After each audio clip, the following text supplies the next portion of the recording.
Ignite Laramie. Ignite means to set on fire, to burn, to bring the heat. More than that, it means the precise moment when the fire gets started. Turn the key in the ignition, Laramie, because the fire starts now. We're going to tell stories tonight about the dynamic ways you build a town, the ways you make it a place people want to live, a place they take pride in, a place they can grow. We're also going to talk about the ways in which you build yourself. How do we become the people we want to be? How do we discover new facets of ourselves in a constant process of metamorphosis? It's all about becoming, the ongoing journey that keeps this little L town and our life in it interesting, stimulating, meaningful, hot, even in the middle of winter, which, as we all know, lasts a long time. With no further ado, let's ignite. Our first speaker, Timothy John, is a Wyoming kid who journeyed a little too far off the farm between 2002 and 2010, traveling to India for extended stays 6 different times. During this time, he apprenticed in a kind of body work called the Yoga of Two. Recently, he started a new apprenticeship in shoemaking at Matamore Harness in Laramie. Timothy also composes songs for guitar and plays solo piano. This local shoemaker also apparently loves puns because his provocative title tonight is How to Heal Your Soul. Give it up for Timothy.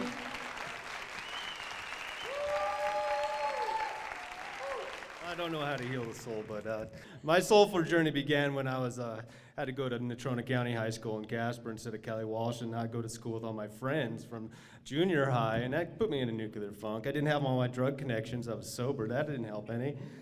And I didn't know where I came from. I asked these big questions. Where did I come from? Did I live before? Should I continue to live? I decided to live and die a natural death and figure out why I was here.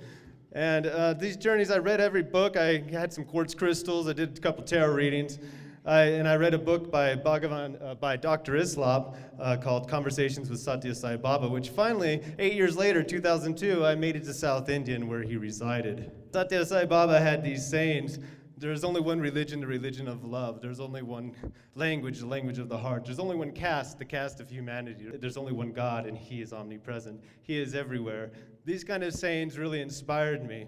And the caste system still is quite prevalent in India. And this higher sense of higher and lower, and a good or bad way of being born into the world. But originally, back in the day, before Alexander the Great came and invaded and destroyed the Gurukuls, children at age 5 went and stayed with the guru in a school to find out who they were. And then the class system was so they could live in society in accordance to who they were. So this caste system was actually a good thing in the beginning.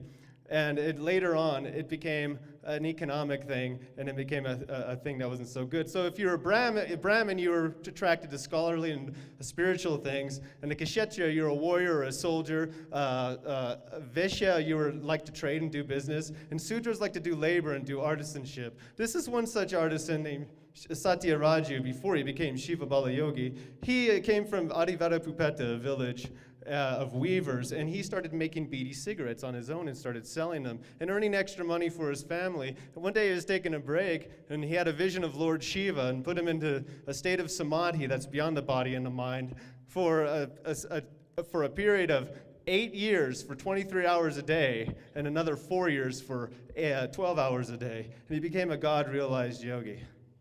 This is a picture of Puttaparthi where I resided. And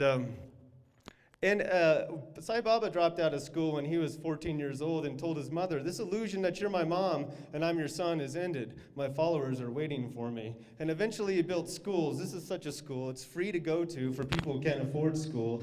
And one of the things he said about education, the end of education is character. If you don't have a good character, you can't consider yourself an educated person. So this also destroyed the caste system, the sense of higher and lower, the untouchable thing, where people aren't worthy to touch a Brahmin or touch this, be a good person. But he destroyed this thing, and that's what in the West we have a certain kind of caste system also. This is cobbler. I think it's a great picture of cobbler, and this is the last. So whoever has the last is the higher caste. A cast, having the last allows you to be a property owner. Owning a last is property. A cobbler does his work on the streets, on the cobblestones. That's why he has the name cobbler. He's actually just a shoe repairman. So I'm a cobbler in town, and I live in a shoemaker's world. And I'd like to make shoes someday. I'm working my way up the caste system. And these are some pictures here of, these are the shoes on the left side before they come to me. This is me over here actually giving a shoe shape, giving it form. And then I give it the soul. This is where the healing of the soul begins.